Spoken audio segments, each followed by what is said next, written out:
जय हिंद दोस्तों, मैं अरुण देवेंद्र शर्मा आपका स्वागत करता हूं आपके अपने YouTube channel glory of study पर। दोस्तों, हम शुरू करने वाले हैं क्लास 10th की सामाजिक विज्ञान, उसका पहला चैप्टर यूरोप में राष्ट्रवाद का उदय। दोस्तों, हम 9th क्लास में फ्रांसीसी क्रांति को पढ़ चुके होंगे।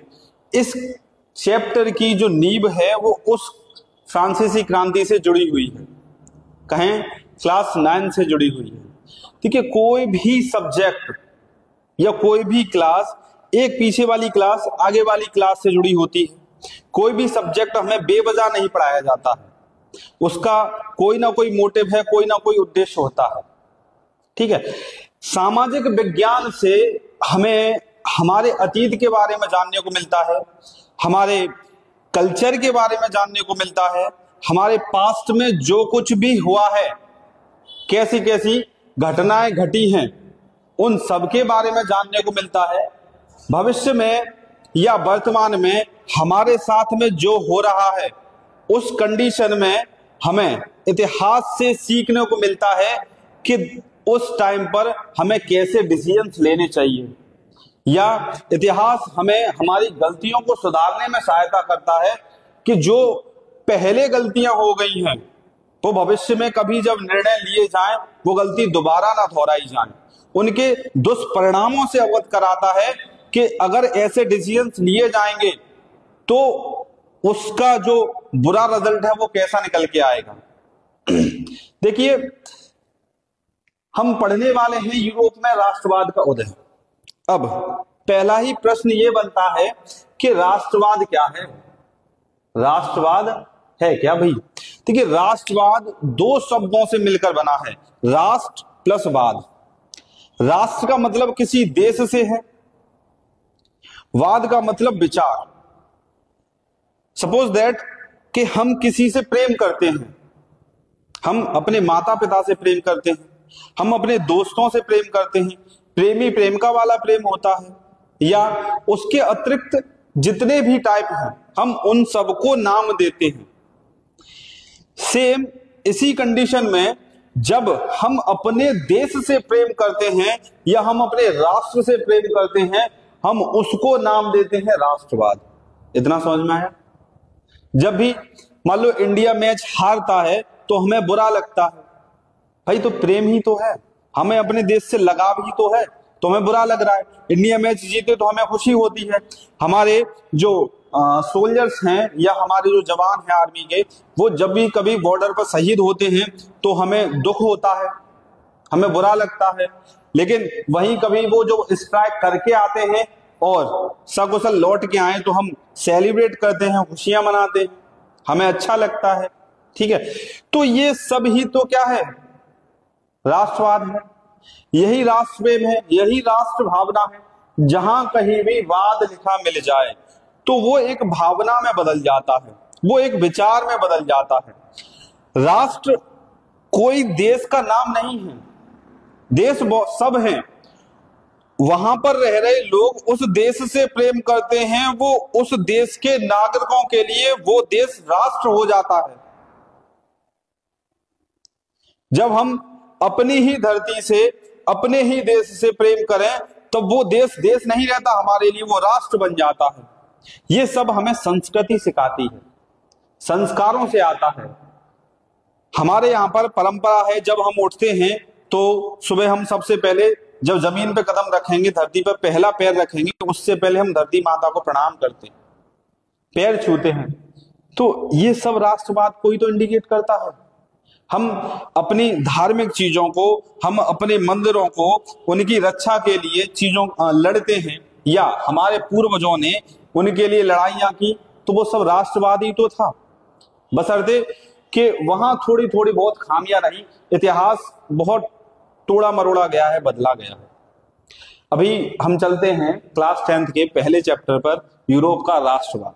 ठीक है, या यूरोप में राष्ट्रवाद का उदय। ये राष्ट्रवाद की भावनाएं उदय कहां से होती हैं, ये हमें पता चल गया कि ये हमें संस्कृति सिखाती है, कल्चर से सीखने को मिलता है। ठीक है, राष्ट्रवाद होता क्या है ये हमें पता चल गया। ठीक, अब स्टार्ट करते हैं इस चैप्टर का पहला ही पॉइंट, जो है कि यूरोप में राष्ट्रवाद, जो चैप्टर का नाम है वही इसका पहला टॉपिक है, पहला पॉइंट है। देखिए यूरोप एक महाद्वीप है, यूरोप कोई देश नहीं है। यूरोप में बहुत सारे देश हैं। जैसे हम जिस महाद्वीप पर रहते हैं, जिस कॉन्टिनेंट पर रहते हैं वो एशिया है, ठीक है। ऐसे ही यूरोप अपने आप में एक महाद्वीप है। यूरोप में ही एक देश है फ्रांस। ये राष्ट्रवाद की जो कहानी है, जो नींव है, वो फ्रांस से ही जुड़ी है। फ्रांस से ही पूरे यूरोप में और पूरे यूरोप से पूरे वर्ल्ड में फैलेगी, ठीक है। यहां पर एक व्यक्ति है फ्रेडरिक सोरियो, जिन्होंने एक ऐसी पेंटिंग बनाई, ऐसा चित्र बनाया दुनिया का जो कैसी हो, लोकतांत्रिक हो, सामाजिक हो, गणराज्य हो, ठीक है। इनका सपना था कि दुनिया जो है वो लोकतांत्रिक होनी चाहिए, गणराज्य होनी चाहिए। कहने का मतलब ये है कि आज से हम 700-800 वर्ष पहले जाएं तो उस समय राजतंत्र था पूरे दुनिया में लगभग, ठीक है। तो ऐसा माना जाता था कि जो राजा है वो देवताओं के द्वारा चुन के भेजा गया है, उससे प्रेम करना ही राष्ट्रवाद है, उसकी बातों को मानना राष्ट्रवाद है, उसको फॉलो करना ही राष्ट्र प्रेम है। तो फ्रेडरिक सोरियो ने एक ऐसी पेंटिंग बनाई जिसमें क्या कहते हैं, ऐसी दुनिया की कल्पना करी गई कि जो लोकतांत्रिक हो, सामाजिक हो, गणराज्य हो। उनका सपना था और आगे चल के ये फिर सच भी हुआ है, ठीक है।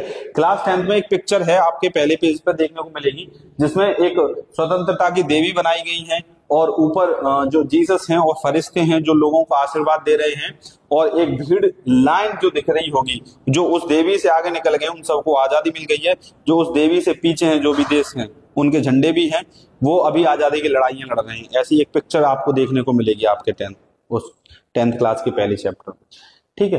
तो इन्होंने एक ऐसी कल्पना की, इनका सपना था कि दुनिया कैसी हो, लोकतांत्रिक हो, गणराज्य हो, सामाजिक हो, ठीक है। अच्छा, फिर वही राष्ट्रवाद उदय होने के लिए होता क्या है कि एक शक्ति के रूप में राष्ट्रवाद का विकसित होना, राष्ट्रवाद की भावना सभी लोगों में हो, सभी नागरिकों को अपने देश से प्रेम हो, तभी ना राष्ट्रवाद की भावना विकसित हो पाएगी, तभी राष्ट्रवाद उमड़ पाएगा, बढ़ पाएगा, ठीक है। राष्ट्र राज्य की अवधारणा का विकास होना कि देश कैसा होना चाहिए, राष्ट्र बनना चाहिए, देश देश ना रहे, देश राष्ट्र रहे। अब ये सब होगा कैसे, वो आगे वाले टॉपिक में समझाएंगे, ठीक है।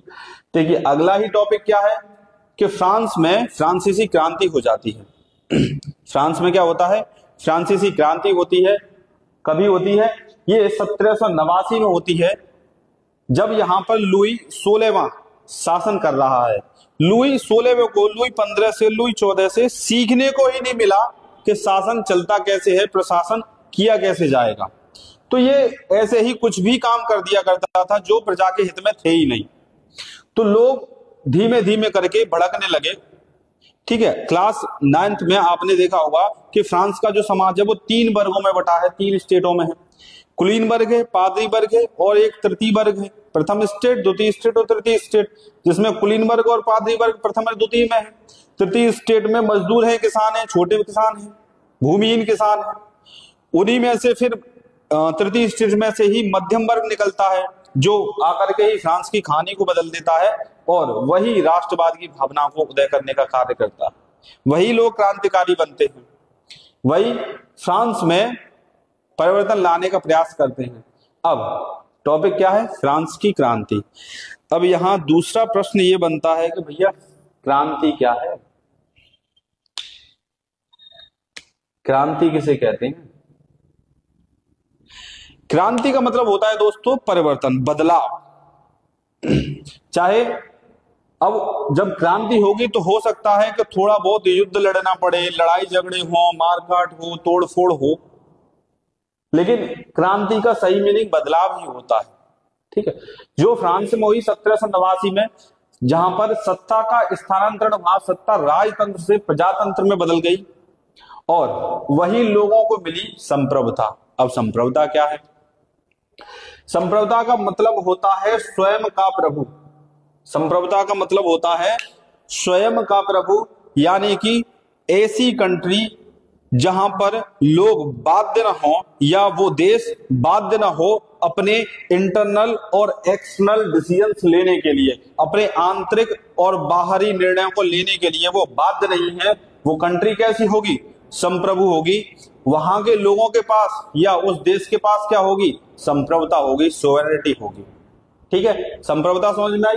दूसरी कहानी, वहां के लोगों को सामूहिक पहचान विकसित की गई, वहां के लोगों में सामूहिक पहचान दी गई उनको।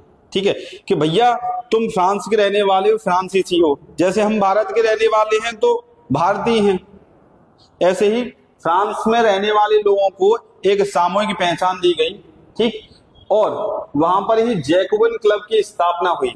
इस जैकोबिन क्लब का बड़ा हाथ रहता है फ्रांसीसी क्रांति को कराने में और फ्रांस को आजाद कराने में, राजतंत्र से प्रजातंत्र की सत्ता को बदलने में जैकोबिन क्लब का बड़ी भूमिका है।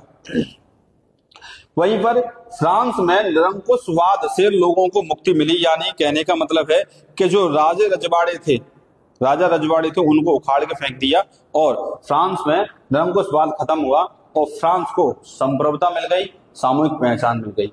तीसरा ही पॉइंट आएगा हमारा, फ्रांस में राष्ट्रवाद की भावना का रचना। ठीक है, फ्रांस में राष्ट्रवाद की भावना की रचना, इतने को नोट कीजिए। इसमें अभी आगे और पॉइंट हैं। ठीक है, वैसे ये 2-3 पॉइंट है, इसको समझ लेते हैं। फ्रांस को एक पितृभूमि और उसके नागरिकों को ला पैट्री और ले सिटोयन कहा गया।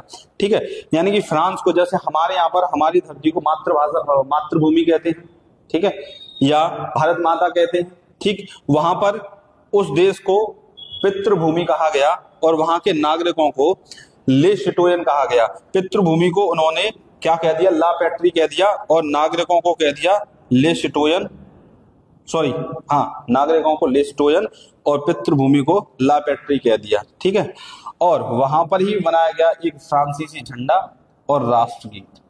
तो इसी से तो राष्ट्रवाद ही तो निकलेगा। राष्ट्रवाद उदय होने के कारण ही यही है भाई। ठीक है, कहीं कहीं जो राष्ट्रवाद है वो भाषा से निकलता है, कहीं कहीं राष्ट्रवाद जो है, अब हमारे यहाँ ऐसा नहीं है, हमारे यहाँ हिंदी की तो बहुत ही बुरी हालत है। ठीक है, लेकिन फ्रांस में फ्रांसीसी भाषा को भी बढ़ावा दिया जाएगा। ठीक, फ्रांसीसी झंडा बना, राष्ट्रगीत बना और भी बहुत सारे काम होंगे। ठीक, इतना नोट कीजिए, बाकी की आगे लिखाता हूं, बोर्ड पर जगह नहीं बची है।